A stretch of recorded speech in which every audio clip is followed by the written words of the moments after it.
오늘도 어김없이 강수지 씨의 보랏빛 향기가 울려 퍼지는 가운데 우여정 코너 시작하도록 하겠습니다. 세 분 나오셨습니다. 이기현 더불어민주당 의원, 김소희 국민의힘 의원, 그리고 이주영 개혁신당 의원 나오셨습니다. 세 분 어서 오십시오. 네, 안녕하세요. 네. 이기현 의원님 먼저 인사드리겠습니다.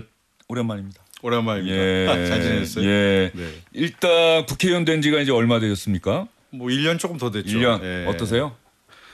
아유, 가고는 했는데 생각보다 좀 어려웠어요. 1년. 예, 좀 쉬려고 했는데 뭐 쉰다는 좀 어색한 표현입니다만 예. 그동안 열심히 준비했던 거 잘하고 풀려고 했는데 풀 수 있는 시간이 없네요. 예. 그동안 국회의원들을 돕거나 네. 또 청와대에서 대통령을 보좌하거나 네. 이런 일을 하다가 이제 국회의원이 됐잖아요. 오늘 네. 또 조금 이따가 이야기하겠습니다만 이재명 대통령이 국가의 기본 질서에 관한 문제라면서 국회의원은 선출된 권력이다. 그럼요. 임명된 권력은 선출된 권력을 존중해야 한다. 이렇게 이야기를 했는데 그 국회의원이 돼 보시니까 어떠세요? 정말 할 수 있는 일도 많고 또 어떤 면에서는 이게 할 수 있는 일이 정말 얼마나 많은지 하는 회의나 뭐 의문 같은 것도 가져본 적이 있는지. 뭐 약간의 회의감도 있습니다만 국회의원이 갖고 있는 고유의 권한이라는 것이 굉장히 책임이 크고 권한도 큽니다. 본인이 어떻게 하느냐에 따라서 그 권한이 충분히 활용될 수 있고 본인이 생각하는 국정 운영에 스스로가 동력이 될 수 있는 그런 기회도 있다고 생각합니다. 네. 그걸 못하는 사람도 있지만 가능하면 해보려고 노력 중에 있습니다. 네. 많은 분들이 국회의원들 좀 비판하고 네. 안 좋게 보는 경향이 있잖아요. 우리 그렇죠. 국민들이. 네, 네. 또 그런 유권자들 만날 때는 어떠세요? 좀 억울할 때 있죠. 네. 이렇게 고생하고 힘들게 나름대로 개인의 사적인 이해관계에서 자유롭게 살지 못하고 굉장히 자제하면서 어떻게 보면 수도승처럼 살고 있는데도 불구하고 권한을 가진 자이기 때문에 받는 비판들이 있어요. 예. 그런 비판이 있을 때 좀 섭섭하긴 하지만 뭐 선출되어서 국민의 공복이기 때문에 공복된 자세로 이해하고 그렇게 넘어가고 있습니다. 예. 섭섭할 때도 있지만. 섭섭할 때 있죠. 의원님도 아마 다 그러실 거예요. 어쩔 예. 때는 동네에서 좀 다니다 보면 약간 머슴 취급도 상머슴 취급을 당할 때가 많거든요. 그럴 때는 물론 머슴입니다. 예. 머슴인데 좀 과도하게 얘기하시는 분들이 가끔 있기 때문에 그럴 때는 좀 억울하기도 하고 약간 욱할 때도 있지만 예. 뭐 저희 참는 것이 운명이죠. 숙명이에요. 예. 알겠습니다. 이기현 의원하고는 제가 정치부 기자할 때 아주 오래전부터 그렇죠. 알게 돼서 예. 이렇게 또 국회의원 되신 거 보니까 저도 또 좋습니다. 예. 아이고 저도 영광입니다. 예. 이주영 의원님은 제가 말씀만 많이 들었는데 이렇게 뵌 거는 네. 처음인데 개혁신당 뭐 소속 정당과 상관없이 또 마찬가지로 초선 비례의원이신데 네. 대보니까 어떠세요? 이제 1년 1개월 정도 됐는데 이 정도로 많은 일이 일어날 거라고는 사실 상상도 못하고 다들 아마 그러셨을 것 같은데 정말 한국의 근현대사를 속성으로 배우는 느낌이기도 하고요. 또 개인적으로는 저는 또 병원에 있었던 예. 사람이라 생각보다 내가 응급실이다 보니까 여러 이제 분들을 만났다고 생각했지만 여전히 내가 세상을 보는 이런 관점이나 방향이 아직도 배워야 될 게 많구나 하는 생각도 했고 그래서 일을 할수록 질문이 굉장히 다양해진다는 예. 점에서 예. 굉장히 감사하게 생각하고 예. 있습니다. 정경 전 질병관리청장이 보건복지부 장관으로 지명됐잖아요. 네. 그러니까 의사 출신이시니까 또 네네. 의사 출신이 보건복지부 장관이 됐다 그래서 네. 이 지난 한 1년 넘게 얼마나 많은 일들이 있었습니까? 우리 네. 의료계에 어떻게 평가하세요? 정경 청장 지명한 건 참 잘했다라고 평가하십니까? 어떻게 생각하십니까? 이게 여러 과정이 있었고 중간에 또 여러 논란도 있었기 때문에 분명히 지명하시는 입장에서도 조심스러운 건 있었을 거라고 생각을 하고 그걸 또 수락하시는 과정에서도 당연히 조심스러운 부분이 있으셨을 겁니다. 그런데 의사라고 해서 보건복지부 장관에 적합하다 이렇게 단정하기는 어려운 것이 우리나라 보건복지부의 역할이 네. 보건 영역도 있고 그 보건 안에 의료의 역할이 있는 것이고요. 네. 또 복지 영역이 워낙 넓기 때문에 그게 늘 딜레마죠. 네. 예. 그 전체 영역을 굉장히 잘 아우르고 포괄적으로 또 미래를 대비하는 방식으로 끌고 나가는 것이 중요한 자리여서 굉장히 어깨가 무거우실 것 같고 개인적으로는 뭐 제가 코로나의 한가운데에 응급실에 있었기 때문에 그때 정부의 이런 정책이나 아니면 우리나라가 잘한 것과 잘못한 것에 대해서 아마 가장 피부로 느끼면서 일하지 않았을까. 그렇죠. 예. 그리고 그때 실제로 뭐 WHO 지침 같은 거를 제가 매번 새롭게 업데이트 될 때마다 다시 보기도 했고 또 비교할 만한 일이 많기도 했기 때문에 예. 앞으로 뭐 청문회 과정도 있을 것이고 그런데 뭐 개인적인 이런 것도 뭐 앞으로 또 얘기가 되겠습니다만 과연 이게 정부의 방향성과 또 전문적인 식견에서 가야 할 또 당위 이런 것들이 또 다를 때가 있을 수밖에 없는 역할이고요. 그래서 좀 뭐 청문회 잘 해보고 알겠습니다. 또 임명되시면 예. 또 열심히 하시기를. 예.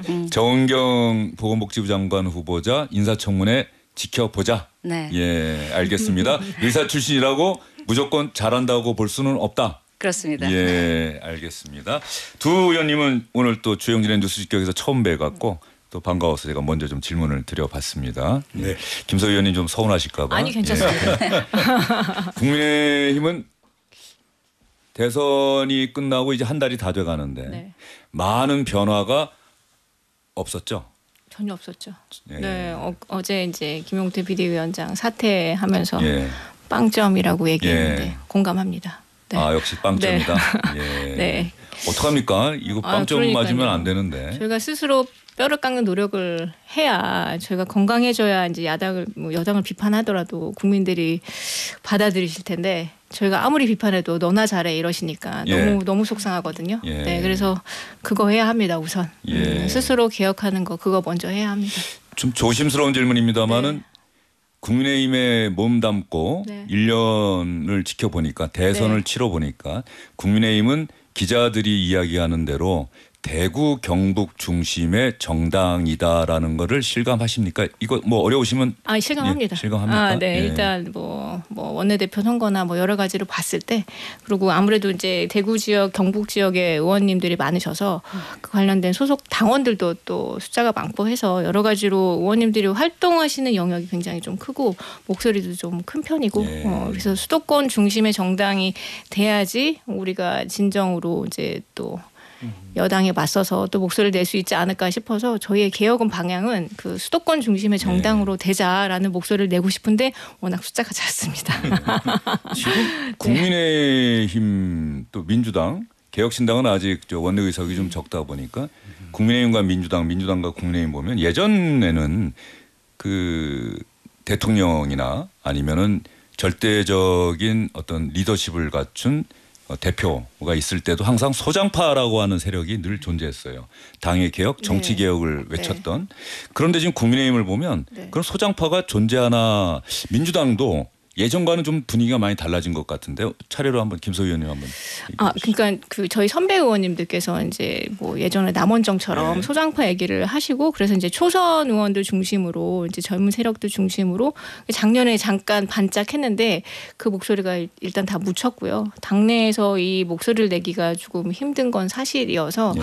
이걸 어떻게 이러한 도전들을 어떻게 이겨낼 것인가에 지금 고심에 좀 빠졌습니다. 네. 민주당은 어떻습니까? 지난 7년 문재인 정부 이후의 민주당 이재명 대표 뭐 일극체제다라고 하는 평가도 있긴 했습니다만 그 와중에 조금은 다른 목소리를 낼 수 있는 그런데 어떻습니까? 또 민주당이 좀 그 이전의 정당과는 좀 달라져서 그런 건지. 다른 목소리의 핵심 전 개혁 과제라고 생각해요. 개혁 의제이고 당 운영과 관련돼서 개혁성도 있고 국정 운영과 관련돼서 개혁적인 목소리도 있는데 저는 워낙 그 윤석열 정권의 폭압이 너무 컸고 국정 운영의 난맥상이 컸기 때문에 그것으로 인해서 고통받는 국민들, 정치인들이 많았습니다. 예. 실제로 정치인들은 선출직이기 때문에 고통이 좀 작을 줄 이렇게 아시는데 많은 수의 인원들이 검찰 조사, 감사원 조사를 다 받고 고통의 시간들이 커서 그런지 저는 오히려 윤석열 대통령 때문에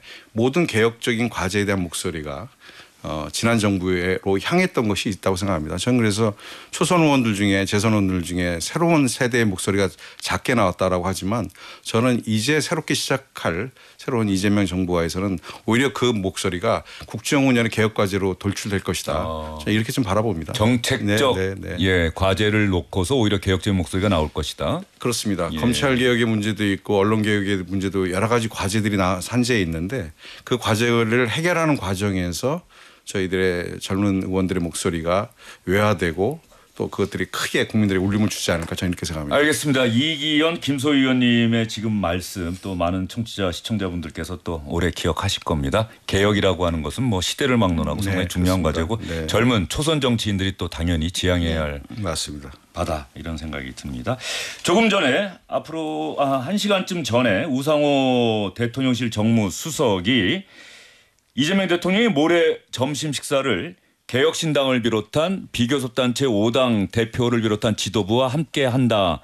모레 점심이라고 한다면은 취임 30일 기자회견 하고 나서 그리고 비교섭단체 국민의힘만 빠진 지난번에 했으니까 한다고 하는데 뭐 당연히 천하람 원내대표 당대표 대행이 참석하겠죠 개혁신당은. 네, 그럴 거라고. 이재용 의원은 어떠세요? 지금 이재명 대통령이 끊임없이 야당과의 소통, 대화, 협치 이런 거를 강조하고 지난번에 시정연설을 하고 나서도 국민의힘 의석을 걸어 나가면서 악수하고 그랬는데 어떻게 평가하십니까?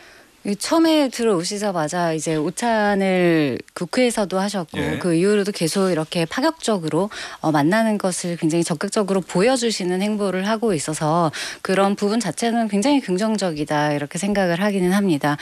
다만 이게 형태의 문제냐 내용의 문제냐 하는 거는 조금 봐야 되는 부분이 있는데 대통령께서 밖에서 계속 그렇게 유화적인 그리고 통합을 하는 것 같은 행보를 보이고 계시지만 실제로 또 국회 내에서는 과연 그런 것들이 실체가 있도록 함께 협치가 되고 있는가 하는 면에서는 괴리가 아무래도 있을 수밖에 없기 때문에 저것이 실제로 의견을 듣고 조율하는 과정이었으면 좋겠고 오히려 이야기 안 듣는 사람일수록 듣는 척은 많이 하기도 하거든요. 예. 그런 면에서는 내용이 있는 결과로서 이제 성과가 났으면 좋겠다 이런 바람입니다. 예. 아무래도 윤석열 전 대통령과 비교를 하게 되잖아요. 많은 네. 분들이. 또 윤석열 전 대통령이 뭐 야당 대표 만난 게 지난해 총선 여당이 그 당시 여당이 참패하고 나서 딱 한 번 이재명 대표 만난 건 그렇죠. 아닙니까? 네. 2년이 넘었어요. 만 2년이 넘어서 예. 제 기억에 700 며칠 만에 예. 처음으로 야당 대표하고 제 테이블에서 만났죠. 예. 그때 생각해 보면 지금 뭐 대통령 행보는 굉장히 빠른 행보죠. 지금 한 달도 안 소통 돼서 행보. 예. 야당 대표들 만나는 게 벌써 한 번, 두 번, 벌써 세 번째 아닌가 싶어요. 제 확실히 기억에. 반사이익은 있는 것 같습니다. 반사이익. 네. 그 근데 안 의원님도, 하시긴 예. 했죠. 우리 예. 윤석열 대통령께서 불통이라는 이미지가 워낙 강했기 때문에 예. 네. 예. 확실히 이제 정치적으로 정말 잘하고 계신 것 같습니다. 예. 이제 정치적으로 잘하고 계신다. 네. 축하해 주셔서 네. 고맙습니다. 예. 근데 야당 말로 의원님들 이제 말로는 예. 협치를 말씀하시는데 저희가 민주당이 워낙 폭주를 하고 계셔가지고 예. 그 같이 좀 결을 좀 같이 해주셨으면 하는 그런 바람이 좀 있습니다. 약간 짜고 치는 고스톱이 아닌가 그런 생각이 좀 듭니다. 예. 그러니까 야당 의원들은 좋다. 이렇게 협치하려고 하는 그것을 보여주려고 하는 부분은 높이 평가하고 네. 노력하는 거 평가하는데 중요한 것은 말로 그렇게 약속을 했다면 네. 그 약속을 좀 지켰으면 좋겠다. 네. 이런 거죠. 네, 그렇습니다. 국민의힘은 뭐 김민석 국무총리 후보자 아니, 지난주 예. 그 저희 법사위원장, 예결위원장, 운영위원장도 그냥 저희 합의 없이 일괄적으로 본회의 올려가지고 바로 해서 불가피하게 또 본회의장을 나갈 수밖에 없는 예. 그런 야당 의원으로서의 행동을 할 수밖에 없었는데 예.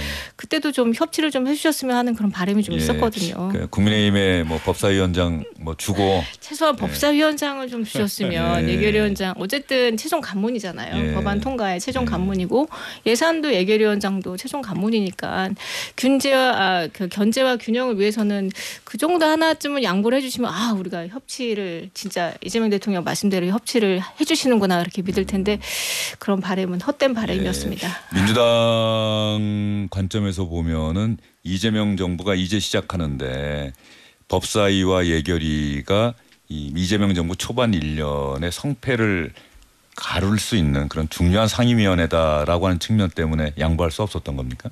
뭐 국회법상으로도 이미 협상이 끝났던 일이고요. 22대 원구성이 되면서 그러니까 상반기, 네. 하반기 이렇게 하면 된다. 그렇죠. 2년씩. 네. 예. 예결위도 마찬가지고요. 저희들이 해야 할 일을 추진해 가는 과정에서 법사위와 예결위를 저희가 양보할 수 없었어요. 그리고 당연히 이건 저희가 주도력을 가지고 해야 할 일이었고 국민의힘과 협상이 됐다고 하면 저희가 시간을 두고라도 했을 텐데 밀려있는 추경이라든지 여러 가지 국정 현안들이 있는데 그리고 총리 인준 문제도 남아있고 또 이제 인사청문회도 남아있는데 저희가 무작정 협상을 하면서 시간을 끌 수가 없었습니다. 협상의 대상이 아니었기 때문에 저희가 협상을 안 한 것이지 야당을 협상의 대상으로 안 본 것하고는 다른 문제입니다. 예. 네.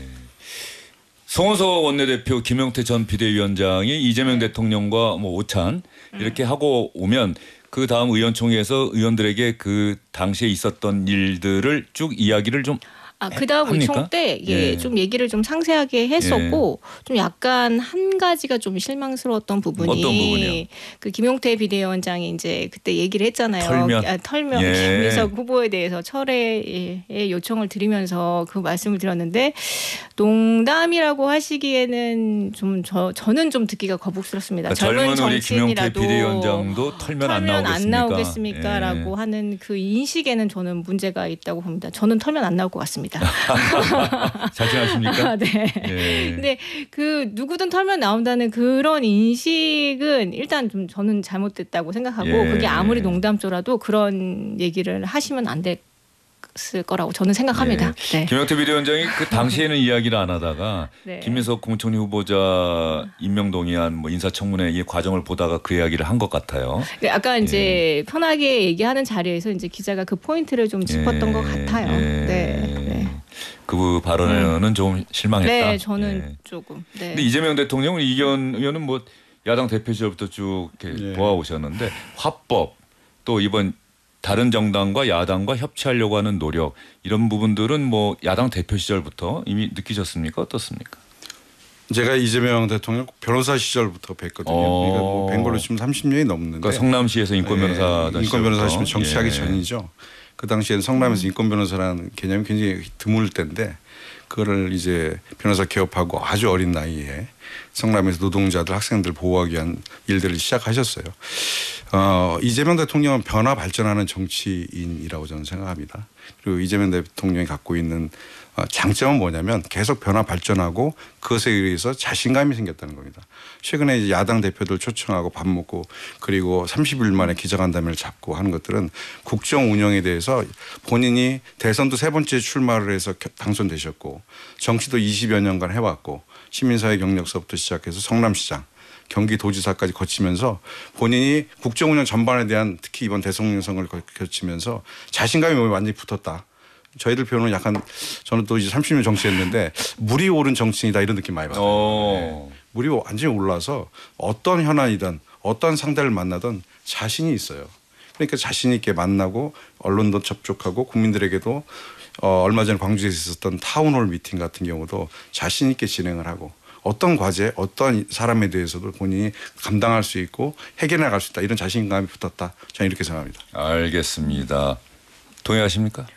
저 타운홀 미팅 그 구성 형태 너무 좋고요. 네. 너무 자주 만나시는 거 좋다고 생각합니다. 네, 이제 다만 이제 기자들이 질문하는 데 있어서 거리낌이 좀 없었으면 좋겠고. 그리고 제가 지금 기억이 나는 게 왜 윤석열 정부 때 이제 그 백악관 출입 기자가 윤석열 대통령한테 왜 이렇게 인사가 남성 편중이냐. 저는 그런 질문하는 기자들 기대하고 있습니다. 이번 타운홀 미팅에서 그때 굉장히 센세이션하고 정말 괜찮은 질문이라고 생각했거든요. 근데 김민석 총리 후보자 라든지 뭐 부동산 대책이라든지 이런 약간 국민들이 우려하는 이런 지점에 대해서 기자들이 좀 자연스럽게 자유롭게 질문하고 거기에 대해서 시원한 답변을 해주셨으면 하는 타운홀 미팅이니까. 네. 우리 그걸 좀 기대하고 있습니다. 대통령실 기자들의 대통령과 대통령을 보좌하는 수석 비서관들, 뭐 비서관들, 행정관들 취재하는 어떤 관행이 근본적으로 변화할 수 있는 좋은 계기가 됐다고 그러니까요. 생각해요. 네. 네. 그건 무엇보다도 질문에 맞아요. 어떠한 제한이 없다. 네. 뭐 이런 부분들이 상당히 중요하고 아마 대통령실 출입 기자들이 지금 아마 그 어떤 기자들보다 지금 긴장하고 준비도 많이 하고 있을 겁니다. 그렇습니다. 30일 동안 워낙 또 많은 일이 있었기 때문에. 윤석열 대통령이 도어 스태핑 하다가 이제 망가져 버렸잖아요. 그렇게 하고 이제 중단했는데 그 뭐 사실 국정 현안에 대해서 정확하게 파악하지 못하고 사실 뭐 아침 출근길에 질문을 받는다는 게 굉장히 어려운 일인데 자신 있게 하다가 결국 사고 나고 본인 스스로 접었는데 이재명 대통령은 뭐 저는 기자간담회도 아마 곧 이제 실시될 30일 기자간담회 한번 보십시오. 어떻게 하시는지. 네. 전 자신 있게 현안에 대해서 대응하실 것이다. 예, 저도 이재명 대통령 뭐 야당 대표 시절 대선 후보 그렇죠. 시절에 한 두어 번 인터뷰를 했었는데 그 어떤 질문에도 뭐 거리낌이 없어요. 예, 어떤 그건 본인이 자신이 있다. 네, 또 그렇습니다. 파악하고 네. 있다라고 하는 그런 부분이기 때문에 예. 이재용 의원도 정치인 되고 나서 기자들 질문을 이제 받게 됐잖아요. 네. 그때 좀 당황한 적도 있습니까? 어떻습니까? 가장 당황하는 거는 스튜디오보다는 예. 이렇게 사석에서 기자분들 만나실 어. 때 이렇게 훅 들어온다고 얘기하죠. 예. 그러니까 그런 질문들 있으실 때가 제일 예. 당황스럽긴 한데 제일 중요한 거는 어떤 질문이 훅 들어와도 내가 이분에게 했던 말과 저분에게 했던 말이 다르지 않으려면 그렇죠. 예. 그냥 정직하게 그때그때 생각하는 바를 말씀드리고 예. 또 평소에 거기에 대해서 생각하는 거 말고는 답이 없다고 생각합니다. 그래서 앞으로 이재명 대통령도 그렇고 앞으로 이제 또 장관 임명되실 분들도 그렇고 앞으로 어떤 질문이건 이제 언론의 친화적인 이런 정부로 가겠다는 의지가 보이는 것 같은데 그런 면에서는 굉장한 진실성과 투명성을 좀 보여주셨으면 좋겠다 그렇게 생각합니다. 예, 그렇죠. 지금 대통령을 비롯한 정치인뿐만 아니라 인간관계에서 보통 사람들도 일반인들도 이 사람한테 내 친구 이 사람한테 한 얘기하고 저 사람한테 한 얘기가 다르면은 네. 큰 문제가 되잖아요. 그렇죠. 그러면 안 된다. 그렇습니다. 그걸 깨달았다. 예, 상당히 중요한 포인트 같다는 생각이 듭니다. 지금 이야기가 나왔는데 고릴라 게시판에 우리 이기현 의원이 한번 처음 나오셨는데 네. 그 메뉴에 그 댓글 남겨주신 분들 성함하고 내용 네. 한번 읽어주시겠어요? 네, 유진영, 박보경, 김진우, 박은희, 이준욱 선생님이 주셨네요. 네. 덥지만 구름이 멋진 날이네요. 오늘도 뉴스 직격해 주세요. 각 당 의견 잘 전달 부탁드립니다. 아름다운 여성분들 사이에 멋진 남자 두 분이네요. 좋습니다. 세 분 한 자리에 이렇게 협치네요. 세 분 반갑습니다. 이렇게 해주셨네요. 우여정 코너 또 기다리셨던 분들이 또 새 의원님이 나오시니까는 또 협치를 역시 많은 분들이 협치 싸우는 정치가 아니라 대화하고 타협하는 정치를 기대하고 계신다는 생각이 들고요. 최현주님 커피 쿠폰 주셔서 감사합니다. 오늘도 잘 들으면서 택배 배송하겠습니다. 예, 커피 쿠폰이 잘 배달돼서 정말 다행입니다. 주영진의 뉴스 직격은 약속을 지키는 프로그램입니다. 예. 자, 이재명 대통령 이야기를 하고 있으니까 하나 더 하도록 하겠습니다. 오늘 국무회의가 있었습니다. 여전히 이재명 대통령이 지금 문체부 장관과 국토부 장관 두 자리 빼고는 거의 장관 후보자들을 지명하긴 했습니다만 아직까지 장관으로 임명이 안 됐죠. 인사청문회 절차가 이제 막 시작되는 과정입니다. 그러다 보니 한 달이 다 돼가는 시점에서도 여전히 윤석열 정부 때 임명된 국무위원들과 국무회의를 하고 있습니다. 오늘 국무위원들에게 국가의 기본적 질서에 관한 문제다. 헌법을 잘 읽어보시기 바란다라고 하면서 임명된 권력은 아무리 높은 자리라고 하더라도 국민이 직접 선출한 권력인 국회의원들을 존중해야 한다고 주문했습니다. 이재명 대통령의 이야기 저희가 좀 길지만 그 논리를 여러분들께서 잘 이해하실 수 있도록 다 들려드리도록 하겠습니다. 우선은 제가 이 말씀을 좀 먼저 드려야 될 것 같은데요. 국회와의 관계에서 지금 약간의 뭐랄까 오해랄까 이런 것들이 좀 있는 것 같습니다. 모든 권력은 국민으로부터 그리고 1차적으로는 선출 권력으로부터 국민 주권이 실현되죠. 아무리 우리가 외형적으로 높은 자리, 높은 권한을 가지고 있다 할지라도 임명된 권력은 선출 권력을 존중해야 합니다. 국회는 국민으로부터 직접 권력을 위임받은 기관이어서 우리 국무위원들께서 국회에 가시면 그 직접 선출된 권력에 대해서 존중감을 가져주시면 좋겠어요. 그게 개인적으로 좋든 나쁘든 그런 건 중요하지 않습니다. 국가의 기본적 질서에 관한 문제니까 최대한 국회에 존중을 해주시기를 당부드립니다. 이재명 대통령의 이야기 어떤 면에서 보면은 헌법학 개론 시간에 헌법 교수가 학생들에게 할 수 있는 이야기다라는 생각이 들 정도로 임명된 권력은 선출된 권력을 존중해야 한다라고 이야기를 했습니다. 이기현 의원님 이 얘기 평소에도 좀 들어보셨습니까? 저는 뭐 정치 기본이죠. 저희가 대의제를 선택하고 있는 민주주의 체제하에서 선출된 권력에 의해서 그 권한으로 임명된 권력을 통제하는 것이죠.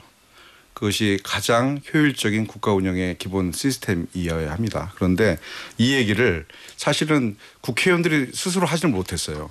국회의원들이 국민들에게 지탄의 대상이 되었던 적이 많기 때문에 스스로 선출된 권력임에도 불구하고 행정부의 공직자들, 임명된 공직자들 대할 때 자신 있게 얘기하지 못했고 특히 그것이 야당이나 여당의 처지가 바뀔 때마다 태도들이 좀 바뀌고 했는데 저는 대통령께서 이렇게 직접 거명하시고 이런 얘기를 임기 초반에 해주시는 것들 특히 인사청문회를 앞두고 이렇게 해주시는 것에 대해서는 굉장히 긍정적으로 판단합니다. 대단히 중요한 문제이고요. 장면이 하나 생각나는데 네. 의원님 다 생각하시겠지만 김영현이 경호실장을 하다 국방부 장관에 취임하고 국회 와서 첫 연설을 하고 의원들에게 국민의힘 의원들에게만 인사하고 민주당 의원 쪽에 인사를 안 하고 나갈 때 국회의장께서 불렀어요. 불러서 장관님 뒤에 있는 야당 의원들에게도 인사를 해 주셔야죠 라고 했을 때 김영현 장관이 그 당시 맨 뒷좌석을 지나가다가 돌아서서 굉장히 가증스러운 표정으로 국회의원들을 바라보는 국민의힘 의원들 어떻게 느끼셨는지 모르지만 저희들은 제가 유심히 봤거든요. 아니 이 사람이 국무위원이 된 사람이 선출직 권력자들을 저렇게 하대하듯이 그리고 아주 적대시하는 표정으로 바라보는 걸 보면서 굉장히 놀랐습니다. 예. 국무위원의 자세가 그러면 안 되는 것이거든요. 왜냐하면 임명된 권력자이기 때문에 공직자이기 때문에 저는 이런 일이 한국 사회에서는 다시 반복되지 않아야 된다는 생각했고 그 사람이 바로 계엄의 주역이 됐습니다. 예. 계엄에. 그런데 이런 일이 다시는 이루어지지 않을 것이라는 확신을 대통령께서 주셨다. 저는 이런 생각이 듭니다. 예, 그 말씀하시니까 또 떠오르는 게 김영현 전 장관이 그 상임위원회에서 국방위원회에서 김민석 의원이 비상계엄 네. 선포할 거냐라고 했을 때 뭐 헛된 생각하는 사람한테는 헛된 것만 보이죠. 네. 라고 이야기하면서 김민석 의원이 안 한다는 얘기죠. 라고 했더니 가만히 있다가 뭐 질문하시죠. 질문하세요. 네. 뭐 이런 식의 태도들. 오늘 그 강유정 대변인이 이재명 대통령이 이런 얘기를 한 이유가 뭐냐라고 했더니 부연 설명을 하는 게 국회에 나갔을 때 상임위원회 나갔을 때 국무위원들이 국회의원들을 그 어떤 태도나 또 답변 그러니까 태도나 말하는 내용에 있어서도 존중을 전제로 해야 된다는 취지로 설명을 하더라고요. 바로 그런 부분들인데 맞아요. 김석희 의원 생각은 맞습니다. 어떠세요? 김영원 전 장관님의 태도는 대단히 잘못된 거죠. 그렇게 하시면 안 되고요. 실제로 저도 이제 국회 들어오고 초선 비례다 보니까 공직자분들이 대하는 태도가 재선 중진 의원들과 사뭇 다르죠. 예, 그래서 그 눈치 게임 하느라고 저도 좀 힘들긴 했습니다. 예, 어쨌든 또 조선 의원의 비애군요. 예. 예, 비해 있습니다. 예. 네, 그리고 또 여당 되고 또 야당 되니까 또 거기서 나오는 차이가 확 커서 그간에 이제 이 눈치 싸움을 어떻게 잘 해야 되느냐 그걸 또 스스로 깨닫고 있는 중이기도 한데요. 그럼에도 불구하고 이번에 이제 임명되신 후보자분들이 워낙 국회의원분들이 많으셔가지고 이런 얘기 굳이 안 하셔도 될 것 같다는 생각이 좀 듭니다. 그 어느 정부보다 44%에 해당되거든요. 예. 그래서 저는 살짝 이 삼권 분립이 우려될 지경 걱정이 조금 있는 상황입니다. 예. 네.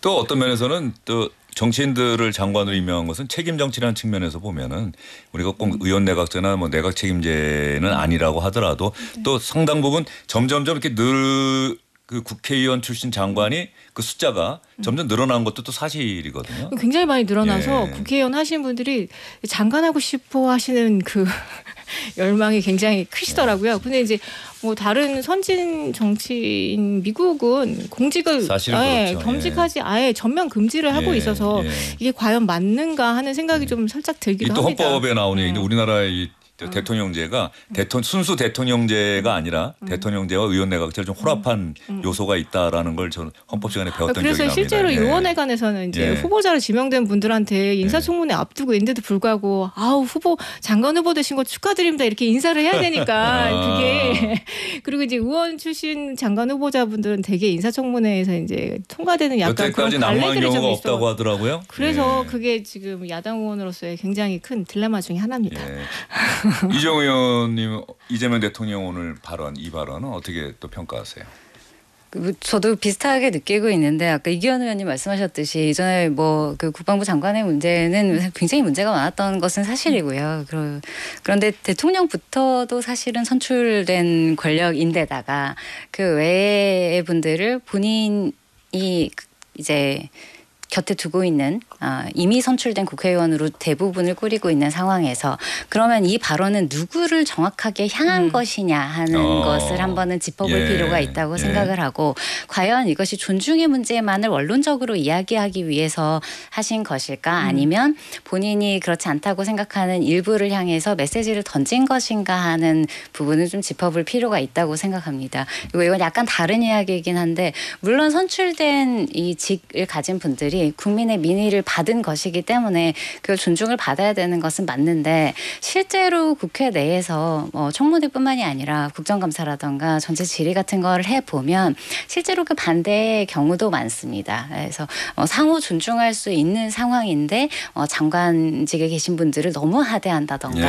불필요하게 추궁하는 것을 좀 공격적으로 한다던가 이런 부분도 있고 그런데 그분들도 선출된 권력 못지않게 또 우리나라 국정 운영에 가장 중요한 직을 담당하고 계신 분들이기 때문에 가능하면 이제 국회와 행정부의 문화가 서로를 좀 존중해야 되지 않나 좀 잘 풀어 나갔으면 좋겠습니다. 예, 지금 그 말씀도 상당히 중요한 부분이에요. 그렇다고 해서 선출된 권력은 그러면 임명된 권력을 존중하지 않아도 된다 이런 뜻은 전혀 아니겠죠. 그렇죠. 근데 그 부분도 좀 염두에 뒀으면 좋겠다는 그런 말씀이고요. 또 하나는 가만히 듣다 보니까 오늘 이재명 대통령이 예로 든 경우가 일단 대통령이 그 누구보다도 국민이 직접 선출한 권력이잖아요. 그렇죠.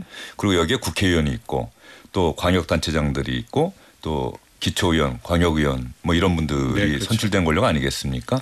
또 선출된 권력은 그 누구보다도 임명된 권력이라고 하더라도 직접 행정일을 맡아하고 있는 사람들, 장관, 국무위원들 또 이런 분들의 그 역량, 전문성은 또 존중하고 접근해야 하는 것이고 무엇보다 직접 선출한 주권자인 국민에게는 한없이 낮은 자세로 가야 한다. 그러나 가끔은 이기현 의원님 같은 경우는 좀 속상할 때도 있다. 그 말씀드립니다. 네, 제가 모두의 말씀을 잘못 드린 것 같아요. 아니 그게 뭐 솔직한 말씀이시니까요. 저희가 지역구 의원이 알다 보니까 저런 경험을 못 하고 있는 거죠. 네. 제가 아침에 선거운동할 때 보면 약 한 10,000명 정도 보거든요. 뭐 전철역에서 선거 때요. 아침에 3시간씩 서 있고 하니까요. 새벽서부터 시작하면 번잡한 역에서 보면 어떤 분들은 욕하고 가시는 분도 있고 아무것도 안 했는데 인사만 드리는데도 웃는 얼굴에 침 안 뱉는다고 하는데 침 뱉는 분도 있습니다. 그래서 속상하다는 얘기지. 뭐 국민들에 대한 무한 충성에 대한 공직자의 태도는 반환할 수 없다고 저는 그렇게 생각합니다. 예. 이야기를 하다 보니까 역대 대통령들이 또 그 과거의 대통령들이 또 범했던 어떤 실수라고 할까요? 잘못된 판단이라고 할까요? 그러니까 국민이 직접 선출한 권력인 난데 대통령인데 나는 국민이 선출한 사람인데 왜 야당은 사사건건 내 발목을 잡지? 이거 국가와 국민을 위한 일인데 왜 이럴까라고 하는 이러한 이제 생각들이 그러나 또 토론하고 이런 과정에서 바로 잡혀지고 또 야당이 저럴 수도 있겠구나라고 이해하고 이렇게 가서 별일이 별로 없었는데 그래서 또 야당 대표들과 정기적으로 만나기도 하고 해외 순방 갔다 오면은 또 만나서 이야기하다 보면은 이런 국내 현안들 얘기 많이 하게 되고 뭐 과거 DJ와 이해창 총재 같은 경우는 사실은 많은 국정 현안들 그 자리에서 또 합의를 보는 경우도 있었단 말이죠. 그런데 언제부턴가 이런 것들이 자꾸 사라지다 보니까 대통령을 혼자 속상해하고 야당 원망하고 미워하게 되고 야당은 대통령이 독재한다 그러고 독주한다 그러고 그러니까 이게 우리 정치가 어떻게 좀 잘못 자꾸 관행처럼 돼가는 이걸 이번에 이재명 대통령 좀 고쳐보겠다는 의지는 상당히 강한데 그 이재명 대통령의 의지대로 됐으면 좋겠는데 여긴 또 야당의 태도와 이런 것도 상당히 중요해 보이는데 말이죠. 이게 정치 양극화가 꼭 비단 한국만의 문제는 아닌 것 같고 그 글로벌 추세인 것 같은데 그럼에도 불구하고 한국이 유독 그 지점이 심하더라고요. 그래서 극자와 극우로 대변되는 이 지지 그룹 때문에 이게 더 심화된 거 아닌가 싶은데 말씀 주신 것처럼 이재명 대통령이 워낙 정치력이 뛰어나신 분이니까 저는 살짝 기대를 좀 해봅니다. 네. 역지사지라는 표현이 있잖아요. 그래서 이재명 대통령이 워낙 야당의 정치인으로서 변방에서 지방자치단체장을 통해서 이제 중앙무대로 올라가는 과정에서 또 중앙무대에서 주요한 정치인으로 커가는 과정에서 어마어마한 검찰의 탄압도 받았고 정치 시련이 많았던 사람입니다. 또 본인이 야당의 주요한 당대표가 됐음에도 불구하고 청와대로부터 그러니까 대통령실로부터 인정받지 못하고 초대도 받지 못하고 만나지도 못했던 만나자는 제안을 이재명 대표가 당시에 얼마나 많이 했습니까? 많이 했죠. 그랬던 경험이 있으시기 때문에 지금은 자신감을 가지고 야당과 소통하고 자주 볼 겁니다. 뭐 벌써 30일 내에 야당 대표 모든 분을 다 만나는 거 아니겠어요? 예. 대단한 변화고 발전입니다. 예. 또 국민의힘 전당대회 끝나고 나면은 또 이재명 대통령과 또 새로운 국민의힘 대표가 잘 지내야죠. 예, 네. 또 만나서 네. 또 이야기할. 예. 우리당이 그 전에 좀 개혁을 대표는 제대로 누가 했으면 됩니까? 좋겠는데. 오늘 뭐 그 뉴스 보니까 뭐 다 뭐 김문수 후보부터 시작해서 안철수 여러분이 막 다들 예, 나경원. 뉴스에 나오시더라고요. 예. 네. 한동훈 전 대표는 뭐 그냥 여론조사 상으로는 나오는데 뭐 잘 모르겠습니다. 네. 알겠습니다. 민주당 대표는 누가 됩니까? 거의 뭐 알 수 없는 영역의 문제죠. J입니까? P입니까? 거기에 진정 네. 제가 지금 당대표 명심이- 비서실장을 맡고 있다는 말씀드립니다. 네. 예. 개혁신당 대표는 누가 됩니까? 뭐 차차 지켜보시면 아시게 예. 되실 겁니다. L? 뭐 저희 당 L이 많아서 지금 저도 L이고. 알겠습니다. 자, 이재명 대통령의 국무위원들을 향해서 선출된 권력을 존중해야 한다는 이야기 들으셨고요. 이쯤에서 정성호 법무부 장관 후보자가 오늘 출근길에 어제는 조용히 그 이런저런 또 생각 인사청문회 자료를 준비했는데 오늘 출근길에 기자들의 질문에 답변을 했습니다. 아무래도 검찰개혁 이 부분이 주된 주제가 됐었는데 정성호 법무부 장관 후보자의 검찰개혁 구상 들어보시죠. 국민들에게 그동안 불안감을 주었던 우리 검찰 체계에 좀 변화를 바라고는 그런 기대가 많이 있는 것 같습니다. 그런 면에서 차분하게 국민들의 눈높이에 맞춘 검찰 개혁이라든가 또 사법 체계의 변화 이런 것을 고민해야 될 입장이 있기 때문에 굉장히 신중하게 또 차분하게 또 고민하고 준비하겠습니다. 그 검찰 조직의 해체라든가 이런 표현은 적절하지 않은 것 같고요. 국민의 눈높이에 맞는 개혁이 이루어져야 되지 않겠나라는 생각을 하고 있습니다. 다만 수사와 기소의 분리, 또 검찰에 집중된 권한의 재배분, 또 이런 문제에 관련해서는 어느 정도 국민적 공감대가 있다고 생각하고 있습니다. 예. 자, 수사와 기소의 분리 이런 측면에서는 국민적 공감대가 있다. 그러나 정성호 법무장관 후보자 그 품성대로 이견 의원 뭐 잘 아시겠습니다. 네. 상당히 신중하고 차분하게 이걸 또 강조를 하네요. 그렇습니다. 예. 근데 지금 민주당 안에서는 뭐 정청래 의원처럼 당대표 경선에 나선 정청래 의원은 추석 연휴 이전에 검찰개혁 마무리한다. 검찰청이 없어지는 거 볼 것이다. 이런 이야기까지 하고 있단 박찬대 말이죠. 전원내 대표가 그 얘기하셨죠. 정청래 네, 정청래 예, 의원이. 그렇죠. 예. 검찰청 관련된 표현은 검찰 해체 표현을 쓰셨는데 해는 부적절하다 뭐 이런 표현을 쓰셨는데 저는 의역하면 이 검사 제도는 헌법에 있는 내용입니다. 헌법에 검사를 두도록 되어 있기 때문에 그래서 검사 자체를 없애는 내용이 아니다.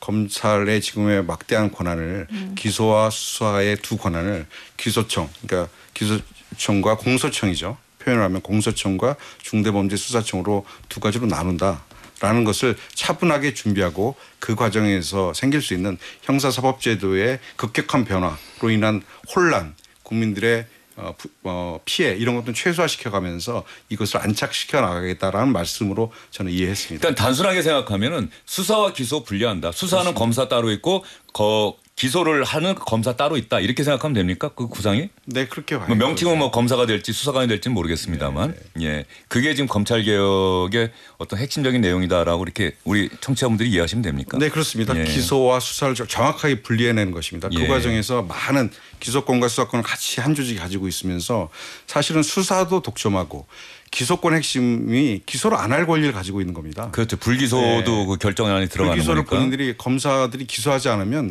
아무리 중대한 범죄라고 해도 사법부가 재판에 회부해서 재판을 진행할 수가 없습니다. 그리고 검찰이 가지는 막대한 권한이었던 그리고 것이거든요. 별다른 혐의가 아닌데도 불구하고 기소를 해버리면 그렇습니다. 그 기소당한 사람은 재판 대법원까지 가야 되는 지난한 또 싸움을 해야 되는 것이고요. 윤석열 대통령이 예전에 했던 얘기 유명한 얘기가 있지 않습니까? 잘 훈련된 검사에게 기소를 당하면 대법원까지 가서 몇 년에 걸려서 무죄가 될지언정 그 사람의 인생은 망가진다. 윤석열이 대통령이 전 대통령이 했던 얘기인데 정확합니다. 그 표현은. 또 수사권 갖고 보복하면 그게 깡패지 검사입니까? 뭐 이런 이야기도 그 했었는데. 얘기를 했는데 예. 그의 검찰이 그렇게 했죠. 예. 자, 이재용 의원님은 이 검찰 개혁에 대해서 개혁신당 또 이재용 의원은 어떤 생각 갖고 있습니까? 개혁신당도 실제로 이번 대선에 있어서는 검찰 개혁에 대해서 어느 정도 공감하는 바가 있었고 지금 현실적으로 봐야 하는 부분이 좀 있습니다. 검찰 내부에서 수사를 전담할 만한 역량이 되는가에 대해서는 내부적으로도 의문이 좀 나오고 있는 상황이라고 알고 있고 우리가 또 하나 교훈을 얻어야 할 것이 공수처가 처음에 시작됐을 때부터 이번에 윤 전 대통령을 이제 기소하고 하는 부분에 있어서 공수처의 역할이 과연 분명하게 법률적으로 정해져 있었고 다른 부분과 중첩되거나 혹은 충돌하는 부분이 없었는가 하는 부분에 대해서 우리는 좀 반성을 하고 거기서 교훈을 얻을 필요가 있다고 생각을 하는데요. 이것이 법률이 존재하는 이유 그리고 수사와 기소라는 제도가 존재하는 이유는 기본적으로 모든 국민이 용이하게 법률 서비스를 누리고 그리고 공정한 재판 과정에 임할 수 있게 하는 것인데 그 과정을 불필요하게 복잡하게 하거나 혹은 역량 없는 곳에서 그 권한을 가져가거나 하는 것 자체가 문제이기 때문에 검찰의 개혁은 필요한 상황이다. 여기에 공감대가 있는 것이기는 하고요. 다만 이제 민주당 같은 경우에는 이번 대선 과정에서 뭐 법관의 수라든가 이런 굉장히 급진적인 것부터 시작해서 사법 전반에 대한 검찰 개혁뿐만이 아니라 사법 전반, 사법 체계 전반에 대한 이야기를 좀 급진적으로 내다 보니 거기에 대한 우려가 있었던 것은 사실입니다. 다만 이번에 이제 정성호 법무부 장관 그 후보자 같은 경우에는 여야에서 공히 좀 좋은 평가를 받고 있는 분위기도 하시고요. 그 외에 뭐 행안부 장관 후보자님이라던가 뭐 민정수석 자리까지도 어느 정도는 좀 근거를 가지고 좀 신중하게 움직이실 수 있는 이런 조율이 가능한 합리적인 분들이실 것 같다. 그래서 아마 개혁 방향도 그렇게 되지 않겠느냐는 생각은 듭니다. 예, 이재용 의원님 말씀 들었는데 유튜브 아이디 솔망 홍기철님. 이재용 의원님 파이팅 오렌지 뿜뿜. 개혁신당 색깔. 예, 뭐 개혁신당 지지하시는 분들 같기도 하고. 감사합니다. 예. 문자 2959님. 이기원 의원님 고향 시민입니다. 반갑습니다. 야. 아유, 네 반갑습니다. 예, 와, 지역구에서 또 고향 시민 인기가 들어주시네요. 대단하시네요. 예. 그리고 변영우님. 야, 국힘에서 유일하게 마음에 드는 김소희 의원님 제 나오셨네요. 일기에 써야 되겠습니다. 예. 병원님 감사합니다. 자, 김소희 의원님은 검찰 개혁 네. 정성호 후보자 이야기도 들어보셨는데. 그 뭐 정성호 후보자나 뭐 민정수석 진짜 최측근 아닙니까? 그래서 진짜 진짜 이재명 정부가 검찰 개혁을 끝까지 마무리하겠구나라는 생각이 좀 들고 노무현 대통령 때 검찰 개혁을 마무리하지 못한 그 숙제를 지금 하시려고 하는 것 같고 실제로 뭐 정치 검찰이라는 이미지가 워낙 강하잖아요. 그래서 검찰 개혁에 대해서는 국민들이 원하는 바가 있다라고 생각을 해서 국민들의 눈높이에 맞춰서 좀 해주셨으면 하는 그런 바람이 일단 있고요. 그런데 이제 그 대통령 자신이 뭐 모든 재판을 다 미루셨긴 하지만 사법 리스크가 있는 분 아니십니까? 그래서 그 순수하게 좀 보기가 좀 저는 좀 힘들고요. 그런 차원에서는 뭐 방탄이 아닌가 하는 그런 뭐 의구심도 있다라는 말씀을 좀 같이 드릴 수밖에 없고 그래서 그 권력기관을 무력화시키는 정도로는 안 됐으면 싶은 생각이 있고요. 예. 실제로 검찰을 무서워하는 건 범죄 혐의가 있는 사람들만 무서워합니다. 저처럼 경찰서도 안 가본 사람은 검찰은 근처도 안 가봤기 때문에 검찰에 가는 사람들은 다 범죄자 아니야? 이런 생각들을 국민들이 갖고 있다라는 그 생각을 좀 가지셨으면 좋겠고 그런 차원으로 국민 눈높이에서 검찰 개혁을 좀 해주셨으면 하는 그런 바람을 당부드립니다. 예, 모든 국민들이 그런 눈높이에 가 있는데 그 국민들의 착한 심성을 이용한 게 검찰입니다. 기소권을 남용했고 수사를 무작위로 정치적 정적을 제거하는 데 사용했던 것이 검사들의 가장 큰 잘못이었어요. 검찰의 잘못이었고 그것을 3년 동안 정권을 유지하는 최고의 수단으로 썼던 윤석열 정권이 결국 망했고 검사들의 손에 의해서 지금 심판 직전에 가 있는 것입니다.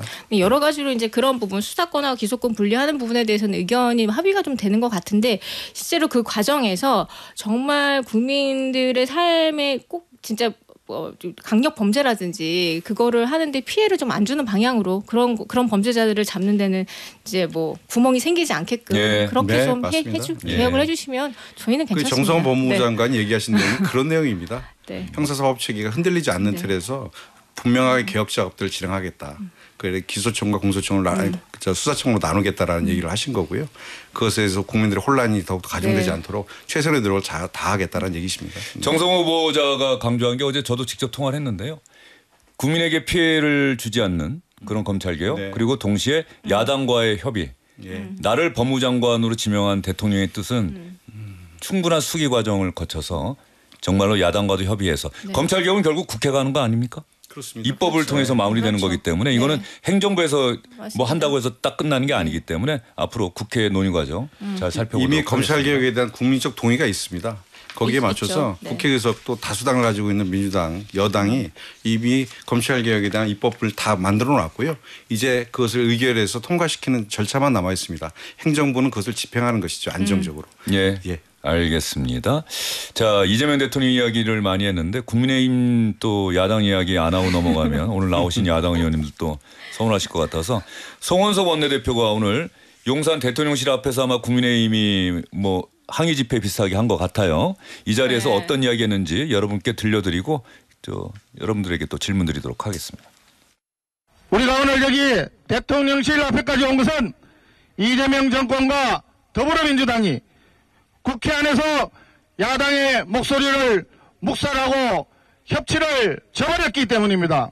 급기야 어제 더불어민주당 원내대표는 우리 당에 대하여 전면전을 선언했습니다. 대통령이 새로 취임하고 난 허니문 기간에 여당이 야당을 상대로 전면전을 선언한 것은 사상 초유의 일입니다. 개꼬리 3년 묻어도 황모 못된다고 하더니 집권 여당의 저급한 독재 본색을 그대로 드러낸 것입니다. 우리는 유례없는 집권 여당의 전면전 도발에 기꺼이 응할 준비가 되어 있습니다. 마지막으로 정치 정상화 협치 복원을 위해 이재명 대통령께 말씀드립니다. 김민석 국무총리 지명을 즉각 철회하십시오. 그렇지 않으면 반드시 후회하게 될 것입니다. 개꼬리 3년 묻어도 황모 못 된다. 이건 속담 얘기한 건데요. 아무리 처음부터 잘못된 것이나 바탕이 나쁜 것은 아무리 소중히 다루고 가꿔도 좋아질 수 없다. 뭐 그런 뜻이라고 하는데 이 속담을 인용을 해서 민주당의 또 독재 뭐 이렇게 또 이야기를 했는데 예, 20몇일 된 독재. 예. 자, 국민의힘이 뭐 김민석 국무총리 네. 지명 철회를 또 요구했는데 뭐 그대로 된다는 생각은 안 하는 거죠, 사실은. 어떻습니까? 철회요? 예. 이 어쨌든 국민들이 그 지지를 그 철회한다는 지지한다는 여론이 생각보다 낮아요. 지금 이재명 정부에 대한 지지율이 60%가 가까이 되는데도 예. 불구하고 김민석 후보는 좀 문제가 있다라는 생각을 좀 하고 계신 것 같아요. 실제로 뭐 증인도 없는 청문회 처음 했고요. 뭐 자료 제출도 20%, 26% 정도였고 해명하신다고 했는데 해명이 명쾌하지 않았던 건 사실이잖아요. 아무리 보훈 인사라 하더라도 조금 이 김민석 총리 후보에 대해서는 저희는 도덕적 기준으로 봤을 때는 너무 낮은 수준이어서 네, 철회는 해야 된다라고 생각을 하고 저도 그 현장에 오늘 현장에 예, 갔거든요. 예. 그 부분에 대해서는 목소리를 좀 내고 예, 싶었습니다. 예. 이 기준에 맞추면 다른 인사청문회 장관 후보자의 기준도 다 같이 낮아져가지고 뭐 그 외교부 장관 조현 후보자도 그렇고 여러 가지들이 조금 같이 낮아지는 상황이 되다 보니까 이 부분에 대해서는 조금 긍정적으로 좀 고려를 좀 해주셨으면 좋겠는데 저희도 어렵다고 생각은 하고 있습니다. 그 김민석 총리 후보자는 제가 보기에는 제가 30년 지켜봤는데 준비된 총리입니다. 가장 준비 잘 돼 있고요. 도덕적으로 보면 여러 가지 의혹을 제기하시는데 의혹일 뿐이고 청문회를 통해 새로운 게 나온 게 없어요. 자, 황교안 전 총리나 이완구 총리 같은 경우에 기억이 잘 안 나실 텐데 그 당시에 총리 인사청문회하고 지지도가 30%대였습니다. 그런데 다 총리 됐거든요.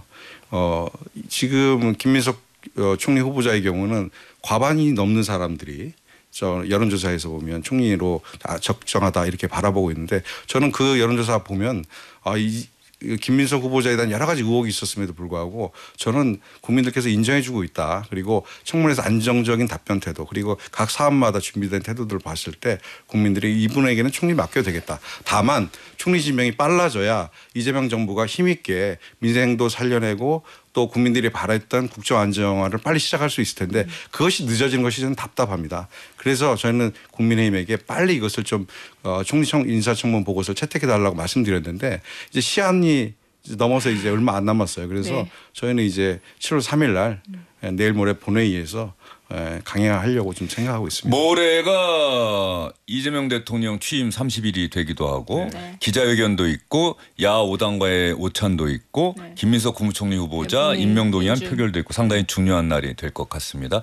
이재용 의원님 나오셨으니까 그 이준석 전 대선 후보 네. 지난 대선 과정에서 마지막 토론 때 했던 말 때문에 상당히 타격을 받았다는 평가들이 많았는데 네. 그 이후에 그런 어떤 발언에 대해서 또 20대 30대 여성을 어쨌든 우군이 아닌 적으로 돌린 듯한 선거 전략에 대해서 뭐 이준석 후보와 토론을 좀 해봤습니까? 그래서는 안 된다는 이야기가 좀 당내에서 나오고 있습니까? 어떻습니까? 저희 당내에서는 아예 가장 먼저 토론회를 열어서 예. 이제 대선에 대해서 좀 돌아보고 저희가 개선할 점도 찾고 또 짚어서 계속 가지고 가야 될 부분도 정해야 되기 때문에 그런 부분에 대해서 얘기는 충분히 나누고 있는 상황이고 다만 저희가 생각하고 있는 것은 이제 여러 결에 국민들께 다가가는 부분에 있어서 우리가 생각할 때 이제 사실관계에 대해서 이렇고 저렇고의 결이 하나가 있다면 그다음에 그걸 전달하는 방식이나 또 여러 국민들의 마음을 얻는 그런 과정에 있어서 이게 신생 정당인 부분도 있었고 또 후보 혼자 또 일당백의 역할을 할 수밖에 네. 없는 상황이다 보니 여러모로 또 보시기에 부족하다 싶은 부분이 있으셨을 것 같은데 아마 저희 당은 계속해서 성장하고 진화하는 모습 보여드렸기 때문에 앞으로도 그런 부분에서 발전적으로 해나갈 수 있을 거라고 생각합니다. 알겠습니다. 다음 기회에 더 자세하게 여쭙도록 하겠습니다. 김태환, 이윤정, 김한비, 박희정님 오늘 주영진의 뉴스 직격 분위기 좋은 뉴스 콘서트 같아요. 언성 높이지 않는 대화 나누는 모습 보기 좋네요. 시사 프로에서도 화기애애한 분위기 좋습니다. 라고 극찬을 해 주셨습니다. 세 분 고생 많으셨습니다. 네, 아유, 감사합니다. 주영진의 뉴스 직격 오늘은 여기까지입니다. 고맙습니다. 네, 고맙습니다. 네.